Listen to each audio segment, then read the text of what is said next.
और अब नाज़रीन बात करेंगे वफाकी वज़ीर दाखिला कम chairman cricket board Mohsin Naqvi ने जिस सर्जरी का जिक्र किया था, क्या उसका आगाज़ हो चुका है? इंग्लैंड के खिलाफ पहले टेस्ट में बदतरीन इनिंग्स की शिकस्त के बाद पहले सिलेक्शन कमेटी में तब्दीली और अब अगले 2 टेस्ट मैचेस से बाबर आजम, शाहीन आफरीदी, सरफराज अहमद और नसीम शाह को ड्रॉप कर दिया गया है। गो कि क्रिकेट बोर्ड ने इन खिलाड़ियों को ड्रॉप करने की वजह आराम करवाना बताई है, लेकिन हालिया कुछ अरसे में मुसलसल टेस्ट, वनडे और T20 फॉर्मेट्स में पाकिस्तान क्रिकेट टीम और इन खिलाड़ियों की जो परफॉर्मेंस रही है, इसने खुद ब खुद कई कहानियों को जन्म दे दिया है। फ़खर जमान ने बाबर आजम को ड्रॉप किए जाने के फैसले पर तनकीद करते हुए एक्स पर पोस्ट की कि बाबर आजम को ड्रॉप करने से पूरी टीम को गहरा मनफी पैगाम जाएगा।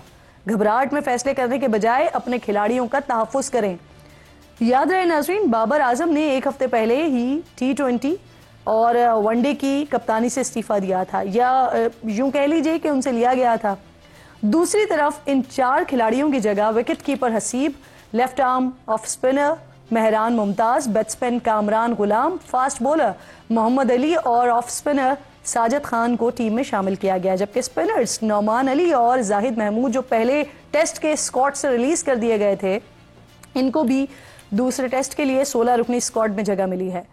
इससे पहले मुल्तान टेस्ट में इंग्लैंड के हाथों तारीखी शिकस्त के बाद कप्तान शान मसूद की तब्दीली की खबरें भी आ रही थी, लेकिन फिलहाल तो ऐसा कोई इक़दाम नहीं उठाया गया। अलबत्ता उड़ती उड़ती बातें सुनने में आ रही हैं कि इस सीरीज के बाद टीम में काफ़ी तब्दीलियां होने जा रही हैं। आज सुबह chairman Pakistan cricket board Mohsin Naqvi की ज़ेर सदारत PCB का अहम इजलास हुआ है, जिसमें कौमी टीम की हालिया कारकर्दगी का जायज़ा लिया गया है। पाकिस्तान और इंग्लैंड के दरमियान सीरीज का दूसरा टेस्ट भी मुल्तान में ही 15 अक्टूबर को खेला जाएगा। अब ये जो तब्दीलियां हो रही हैं, ये टीम पाकिस्तान के लिए कितना सकते हैं? मुश्ताक अहमद साहब साबिक टेस्ट क्रिकेटर हैं, प्रोग्राम में मुझे ज्वाइन कर रहे हैं। मुश्ताक भाई, thank you so much for your time sir. ये जो टीम में इतने बड़े पैमाने पर तब्दीली हो रही है और टेस्ट के दौरान हो रही है, इस पर क्या कहेंगे आप और क्या तवक्को की जा सकती है? जो अभी हमारा एक ट्रैक रिकॉर्ड रहा है परफॉर्मेंसेस का, तो इन तब्दीलियों से कोई जादुई तब्दीली फिर मुतवक्के है? बिस्मिल्लाहिर्रहमानिर्रहीम। आई थिंक अल्लाह करे ऐसा हो जाए, बट ऐसा होता नहीं है, क्योंकि मैं तो कहता हूं कि अल्लाह करे मैं गलत हूं। देखें, जब बड़े प्लेयरों को आप ड्यूरिंग सीरीज ड्रॉप करते हैं ना, तो सारी टीम डर जाती है, और जो नए लड़के आप उनकी जगह खिलाते हैं उनके ऊपर डबल प्रेशर हो जाता है। तो जब ये ऐसे बड़े डिसीजन किए जाते हैं, तो उसके लिए सबसे इम्पोर्टेंट है कि टेस्ट सीरीज से पहले आप उनको बुलाएं, उनके साथ कम्युनिकेशन करें। They are the your heroes, मतलब उन्होंने सर्व किया होता है, उन्होंने जितवाए होते हैं मैच। हाँ, एक पीरियड आता है जिसके ऊपर आपको पता चल जाता है कि they are not performing well, so they should actually get rest. अब सर विराट कोहली की मिसाल है, 2 साल पहले उससे कुछ रन नहीं हो रहे थे, 6 महीने तक उसने रन नहीं किए, फिर उन्होंने उससे कम्युनिकेशन की कि आप ब्रेक ले लो, और चॉइस इज योर्स। उसको कन्विंस किया ब्रेक आपके लिए जरूरी क्या है। जब जैसे उन्होंने ब्रेक ली, उसके बाद उसने वापस आके उस बड़ा स्कोर किया।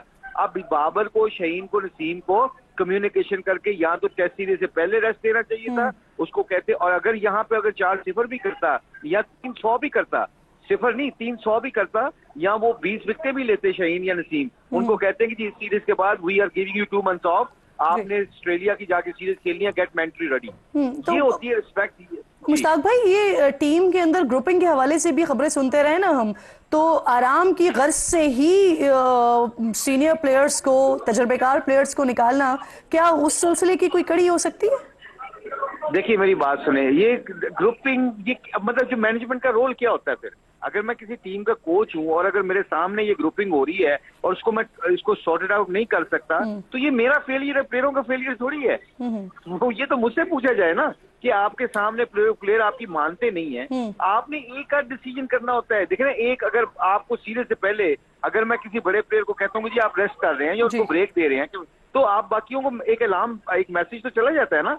जब आप ड्यूरिंग सीरीज जाके एक तरफ आप कहते हैं कंसिस्टेंसी होनी चाहिए हर चीज में, और ड्यूरिंग टेस्ट सीरीज आप कंसिस्टेंसी को तोड़ दें, तो कोई भी आपकी बात पे ट्रस्ट नहीं करेगा, नोबडी विल ट्रस्ट, और फिर बंदा सेल्फिश होकर खेलने लग जाता है। मुश्ताक भाई, डिसीजन मेकिंग में खराबी आ कहां पर रही है बेसिकली? देखिए मेरी बात सुने, जब आपके लड़के परफॉर्म नहीं करते ना, तो तब आपको एक आध लड़के को चेंज करके आपको उसकी जगह ऐसा लड़का खिलाना चाहिए जो फर्स्ट क्लास क्रिकेट में रन कर रहा है। जैसे कामरान गुलाम है, उसने पिछले 2-3 सीरीज से वो आपके साथ ट्रैवलिंग भी करता है, फिर उसको खिलाते भी नहीं आप कहते हैं कंसिस्टेंसी होनी चाहिए।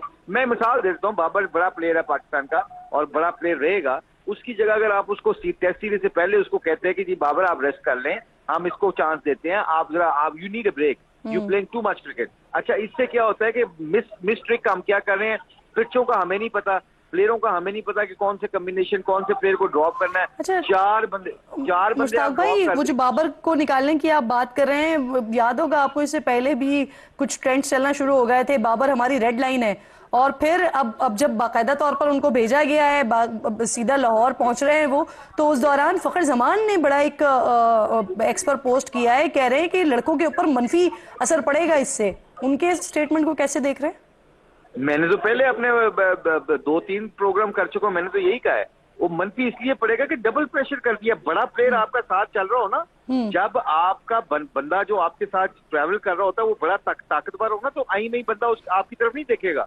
आप जब आप देखें ना, जब बाबर चला गया गोरों के दरमियान में, मैं तो उनके साथ कोचिंग करता हूँ, अभी भी करता हूँ उनके साथ कंसल्टेंसी।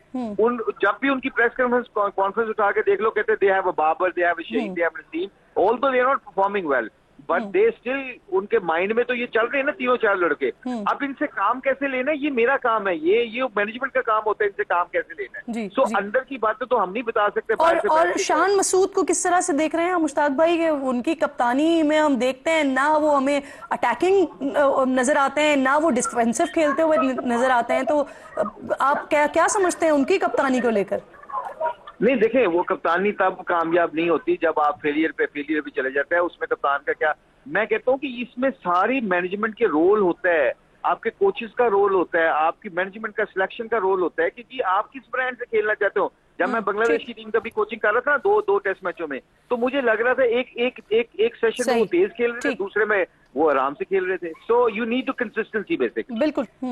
जब भी उनकी प्रेस कॉन्फ्रेंस उठा के देख लो, कहते they have a Babar, they have a Shahid, they have a Naseem, although they are not performing well, but they still, उनके माइंड में तो ये चल रहे हैं ना तीनों चार लड़के। अब इनसे काम कैसे लेना है, ये मेरा काम है, ये मैनेजमेंट का काम होता है इनसे काम कैसे लेना है। सो अंदर की बातें तो हम नहीं बता सकते। और शान मसूद को किस तरह से देख रहे हैं मुश्ताक भाई? उनकी कप्तानी में हम देखते हैं ना वो हमें अटैकिंग नजर आते हैं, ना वो डिफेंसिव खेलते हुए नजर आते हैं, तो आप क्या समझते हैं उनकी कप्तानी को लेकर? नहीं, देखें, वो कप्तानी तब कामयाब नहीं होती जब आप फेलियर भी चले जाते हैं। उसमें कप्तान का क्या, मैं कहता हूं कि इसमें सारी मैनेजमेंट के रोल होता है, आपके कोचेस का रोल होता है, आपकी मैनेजमेंट का सिलेक्शन का रोल होता है कि जी आप किस ब्रांड से खेलना चाहते हो। जब मैं बांग्लादेश की टीम का भी कोचिंग कर रहा था दो टेस्ट मैचों में, तो मुझे लग रहा था एक सेशन में वो तेज खेल रहे थे, दूसरे में वो आराम से खेल रहे थे। So you need to consistency basically. बिल्कुल ठीक।